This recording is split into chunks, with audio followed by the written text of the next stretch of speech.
अरुणाचल प्रदेश के लोंगडिंग जिले में एक दिल दहलाने वाली घटना सामने आई है, जहां एक 50 साल के पिता वांगवांग वांगशु ने अपने 32 साल के बेटे वांगवांग वांगसु की हत्या कर दी। यह घटना रविवार रात करीब 8 बजे मिंगटोंग गांव में हुई। पुलिस के मुताबिक पिता और बेटे के बीच शराब के नशे में झगड़ा हो गया, जो इतना बढ़ गया कि वांगवांग वांगशु ने दाव से बेटे पर हमला कर दिया। वांगवांग के सिर और हाथों पर गहरी चोटें आई और उसने मौके पर ही दम तोड़ दिया। घटना के वक्त घर में उसकी पत्नी, 4 साल का बेटा और मां मौजूद थे। शोर सुनकर पड़ोसियों और परिवार वालों ने आरोपी को पकड़ लिया और तुरंत पुलिस को सूचना दी। लोंगडिंग पुलिस स्टेशन के अधिकारी के कोन्या ने बताया कि रात करीब 9 बजे पुलिस को सूचना मिली, जिसके बाद टीम तुरंत घटनास्थल पर पहुंची। पुलिस ने आरोपी को हिरासत में लेकर एफआईआर दर्ज करा लिया है। फिलहाल उससे पूछताछ जारी है ताकि झगड़े की असली वजह का पता लगा जा सके।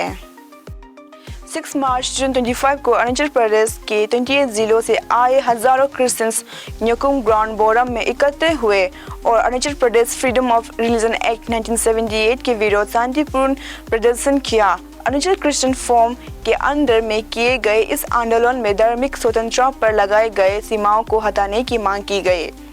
प्रदर्शनकारियों ने पोस्टर और न्याय की लड़ाई जारी रखने की शपथ ली। सामाजिक कार्यकर्ता सोल दोडुम ने भी सरकार पर आरोप लगाया कि वो मूलभूत अधिकारों की रक्षा करने में असफलता रही है। प्रदर्शन के संपन्न एक मेमोरेंडम जमा करने के साथ हुआ, जो राज्य में धार्मिक अधिकारों के लिए बढ़ते हुए आंदोलन को दर्शाते हैं।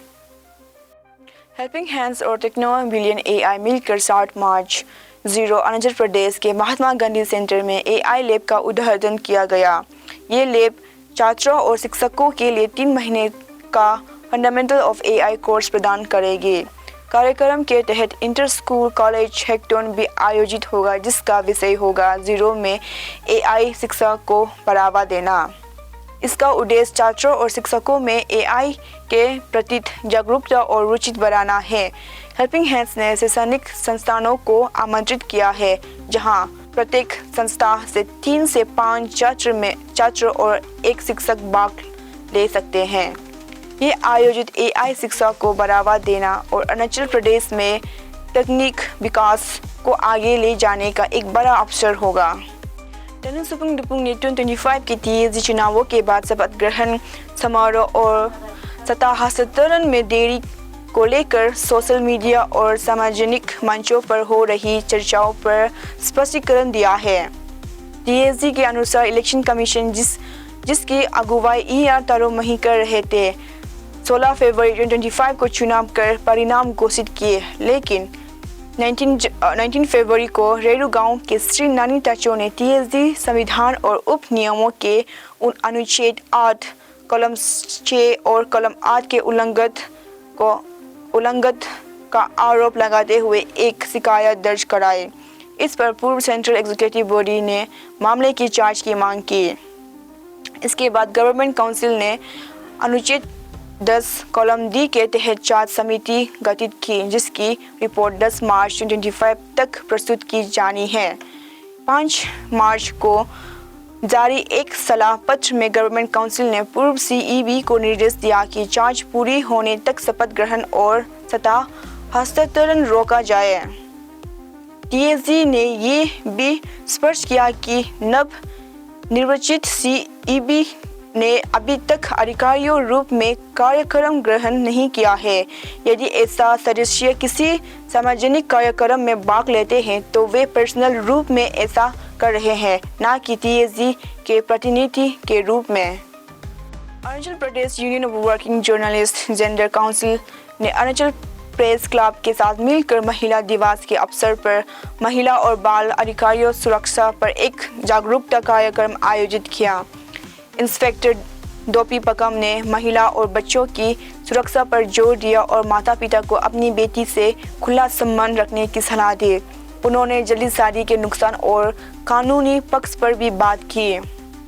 चाइल्ड वेलफेयर कमेटी की चेयरमैन जया दोजी ने बताया कि कमेटी अनाथ बच्चों घरेलू हिंसा और बच्चों के अधिकारों से जुड़े मामलों पर कैसे काम करती है। एडवोकेट कंगम बागरा ने पोक्सो एक्ट के बारे में समझाया और बताया कि इसमें हर तरह के यौन अपराध शामिल है, चाहे शारीरिक हो या बिना स्पर्श के। उन्होंने मीडिया से अपील की कि वे ऐसे मामलों में सुरक्षा और नियमों को ध्यान रखें। अपुच के प्रेसिडेंट अमर संगनो ने प्रोग्राम की तारीफ की और पत्रकारों से सीखी बातों को अपनी रिपोर्टिंग में लागू करने को कहा। जेंडर काउंसिल के कन्वेनर अपू गपक ने भी सभी को संबोधित किया। कार्यक्रम में तोंगम रीना, सोनम जेली और अन्य पत्रकार उपस्थित रहे। अंत में सभी भागीदारियों को सर्टिफिकेट दिया गया।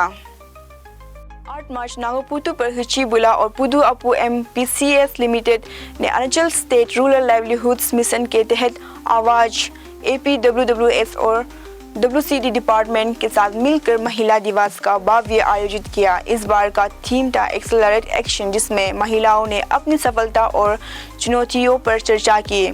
आवाज की प्रेसिडेंट ने अपनी जीवन यात्रा बताई, जिसमें उन्होंने बचपन की कठिनाइयों को पार करके सफलता हासिल की। उनकी कहानी ने सभी को प्रेरित किया। कार्यक्रम में महिलाओं अधिकारियों, सरकारी योजनाएं और महिलाओं के जीवन सुधार पर भी चर्चा हुई। APWWS और WCD डिपार्टमेंट के योगदान पर भी रोशनी डाली गई। सांस्कृतिक कार्यक्रम, चर्चा और प्रदर्शनियों के माध्यम से महिलाओं के योगदान को दिखाया गया। एक्सेलरेट एक्शन का संदेश सभी ने एक साथ दोहराया, जिसमें महिला सशक्तिकरण और समान अधिकारों के लिए मिलकर काम करने का संकल्प लिया गया। कुर्ग में पुलिस ने एक आदमी को गिरफ्तार किया है, जो डिप्टी कमिश्नर विशाखा यादव के नकली सिग्नेचर करा के नकली वर्क ऑर्डर पास करवाने का इल्जाम है। ये दोनों वर्क ऑर्डर 10 लाख के थे। रिपोर्टर के मुताबिक ये नकली वर्क ऑर्डर संगम डिवीजन के रोड मेंटेनेंस और ड्रेनेज सिस्टम प्रोजेक्ट के लिए दिए गए थे। जब ये फौजरी पकड़ी गई तो अथॉरिटीज ने तुरंत इन्वेस्टिगेशन शुरू किया और ये आदमी पकड़ा गया। डीसी विशाखा यादव ने कंफर्म किया कि ये आदमी अब पुलिस की कस्टडी में है और जल्द ही चार्जशीट फाइल की जाएगी। अभी और डिटेल्स बाद में शेयर की जाएगी, डीसी ने कहा। पुलिस अभी भी जांच कर रही है कि क्या और लोग भी इस फ्रॉड में शामिल थे। अरुणाचल प्रदेश के सही मामलों और नागरिक उड़ान मंत्री बालो राजा ने केंद्रीय मंत्री राम मोहन नायडू से ईटानगर नई दिल्ली रूट पर ज़्यादा एयरलाइन कंपनियों को जोड़ने का अनुरोध किया है। उन्होंने कहा कि फिलहाल सिर्फ इंडिगो ही इस रूट पर हफ्ते में 4 दिन उड़ान भरती है, जिससे टिकट की कीमतें बहुत ज़्यादा हो जाती है, खासकर अंतिम समय पर 22,000 तक।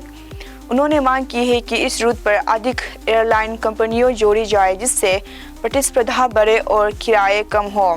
साथ ही उन्होंने नई दिल्ली के लिए रोजाना फ्लाइट सुबह की, बेंगलुरु, चेन्नई, मुंबई और हैदराबाद के लिए सीधी उड़ानें शुरू करने की भी अपील की। राजा ने गुवाहाटी ईटानगर रूट पर TANAIR 228 की जगह ATR 72 विमान लगाने और नई दिल्ली, कोलकाता से अन्य शहरों के लिए कनेक्टिविटी बढ़ाने को भी मांग की।